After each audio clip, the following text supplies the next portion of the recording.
Туған жерім киелі кен бесігім, Аққұм ауылы.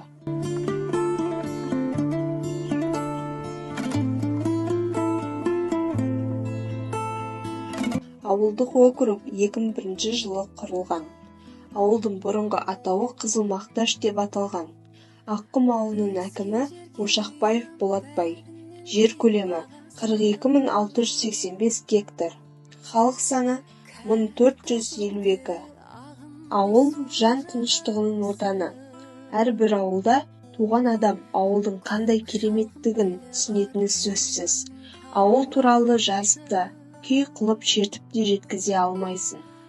Әрине, ауыл туралы айтарсың, бірақ жүректің түкпіріндегі ауылға деген сағынышты, махаббатты сөзбен айтып жеткізе алмайсың. Ауыл тұрмыс-тіршіліктің қайнаған ортасы. Қай кезде ауылға барсан да, ауылда қайнап жатқан тіршілікті көресің. Ауылдың ғажап табиғатын, таза ауасын, жанға дауасын дәл ауылда тұрған адам ғана түсінеді. Мәдениет үйінде би және домбыра үйірмелері ұйымдастырылған және жасөспірімдерге арналған спорт мектебінде күрес және дзюдо үйірмелері ұйымдастырған. 50-60 бала қатысады.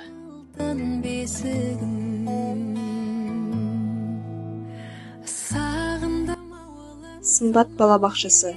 Балабақшада берілген тәрбие барлық тәрбиенің бастамасы, әрі жан-жақты тәрбиемен дамыту ісінің түпкі негізін қалайтын орын. Білім беру бақша табалдырығының басталады десек те ешқашан қателеспейміз. Барлық білімнің бастауы балабақшада.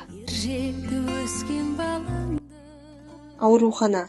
Бұл оның шекарасынан шықпайтын сапалы медициналық көмек ала алатын ерекше мекеме. Біздің ауылдық медициналық пунктте өте жақсы мамандар жұмыс атқарады. Оламай жердегі жәннатым, мен өзіңе қайта көшемін. Көрпе төсеп қарсы алатын өлең төсегі. Еш қалаға мүлде келмейтін, бәріне де ашып есігін. Құшағында мәпелейтін алтын бесігін. Мектеп. Осы бір сөзде үлкен мән мағына жатыр. Мектепте балалар тәлім-тәрбие білім алады. Мектеп білім айдындағы үлкен кеме. Осы кемеде 11 жыл уақытын әр бала өткізеді.